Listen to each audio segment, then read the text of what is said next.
Hiker Jay here. This week I'm reviewing a power system by Anker. It's the Anker Powerhouse 2 400. Now they make a 200 version, this is the 400 version. Anker sent me this a couple weeks ago and I've been using it in all different ways. Now you know me, I like to use something before I review it. Of course I'll go through the build and how the display and how the plugs all work, but first I'll talk about how I used it in real world and how it performed, and then we'll go through all the different specs. Now as always in my videos, the links to all the products are down in the description down below so you can check them out there yourself.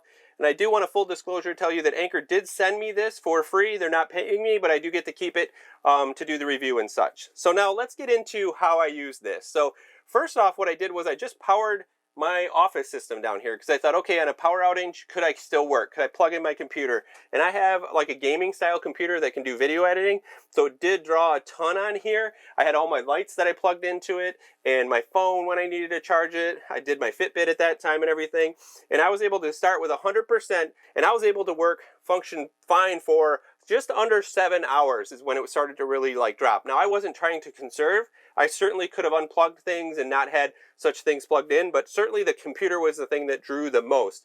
Then I used it on a remote shoot when I was out in my garage shooting a video on installing a winch on my Jeep. I powered all the lights, I plugged in the GoPro and kept that charged up. It was cold out there, and that had no problem powering multiple lights, charging up the cameras, and doing all that. Hardly drained it at all. And then the last thing I did was I used it camping. All right, so now we got the Anker in a camping situation. Headed out here for a full 24 hours now in the cold. It's like 40 degrees out. Only been charging cell phones we haven't lost a lot, but right now I've got the speaker plugged in, my cell phone, and my laptop. So we're drawing 48 watts. We could do that for, 5 to 7 hours. It keeps kind of changing. But awesome little unit for keeping things charged. Right now we're charging a ton of stuff and it's still rolling really well, except for her. She's recharging right now. This performed perfect when it comes to a camping setup because you've got all these USB ports, you've got the socket that's a 12 volt, you can recharge it through your car battery, which we did not, and you could also take in solar, which we did not. We just charged it to 100%, took it camping, and just used it for powering all of our things that were out when we're camping, as well as I was able to plug into the AC with my computer and use that at 1.2. So in those real world applications, it performed great. At the 400 point, I think it's really good for being able to go extended use. I'm used to using a 200 for camping, so this 400 gave me way more than I could possibly need. We're actually going to use this in my son's van build.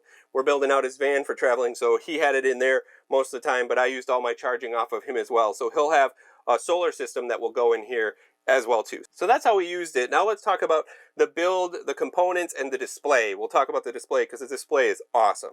So it's built like the 200 is. It's really solid, really nicely built. I do like the way that they put everything on the front. There's a couple lights on the back and such, but there's no plug-in for power on the back because a lot of times you put this up against a wall or something and it's hard to actually plug it in there. So I do like that the power in is right on the front. That is pretty sweet. So that's where you'd plug in your actual battery or a solar power system. Now it will only take in 60 watts max, so it is shut off at that point.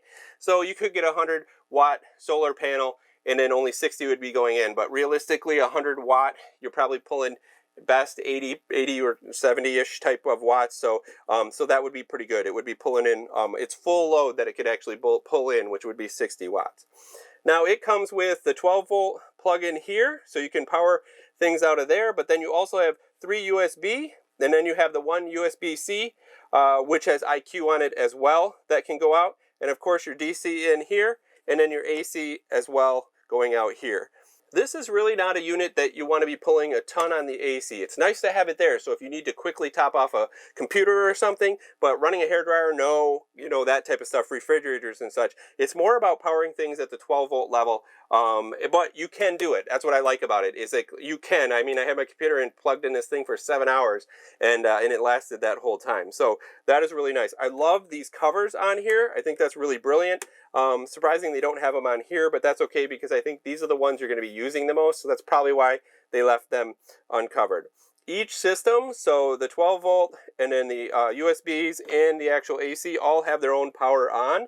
With each one having their own on and off, that's awesome, but you do want to watch out because if you leave one on, it does draw without having anything plugged into it. So it's drawing, I'm not sure you can see on the screen, but it's drawing 2 watts right now. Of course, it would take 62 hours for that to draw out, but it is important to keep that off so that it doesn't drain the battery. Okay, I'm going to wait to talk on the display. I want to finish the build of it.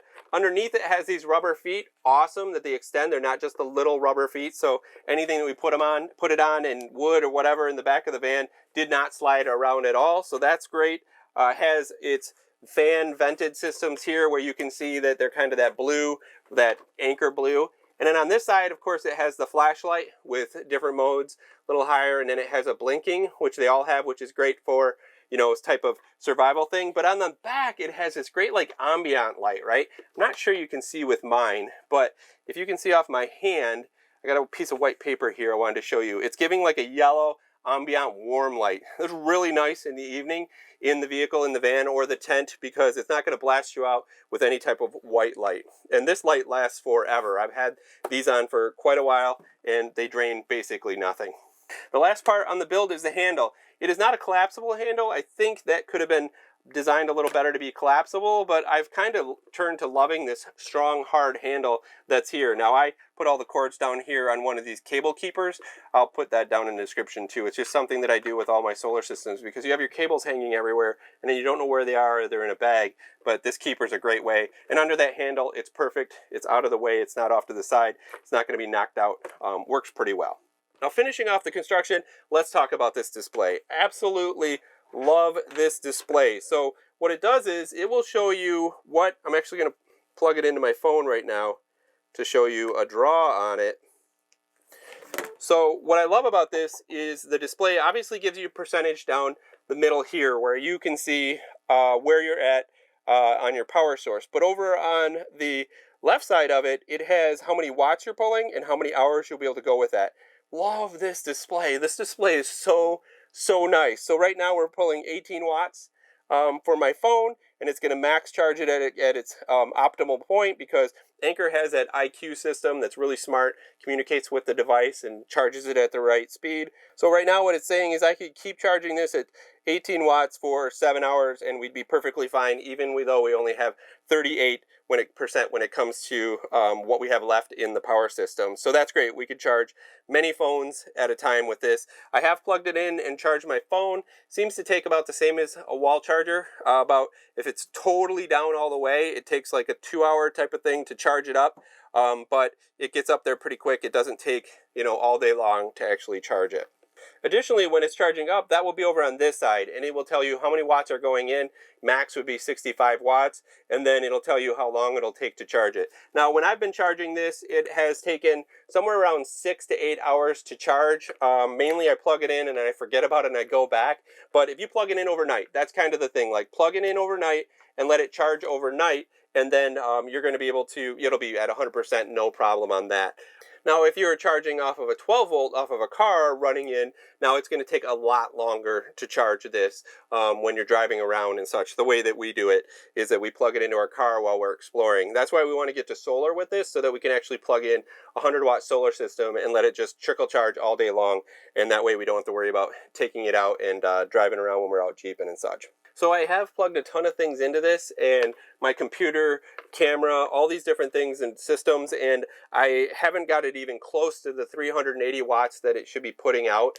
That's the max, and it's really tough to get it up to that point, but the fans turn on, and there's really no problem. You're just going to have more of a draw. Like the day I worked in here with my computer hooked up to it, the fan would go on and off. It wasn't at max draw at all. It was like I think I was at 180 watts when I had everything plugged in that was being drawn at one time, but it still went for those 7 hours, which was awesome. Now, like I said too, I could have turned some lights off. I could have unplugged the computer for a while because I do have a battery that could have made it for a while. But ultimately, I just think that the Anker 400 to the Powerhouse is just awesome. I think it's perfect to have around the house for emergency situations, but even better for that long weekend of camping, because we had it out and it was so cold and we charged everything, and I wanted it to sit in the cold too, see if that had any effect to it. Didn't bother it at all. The link is in the description down below so you can check one out yourself.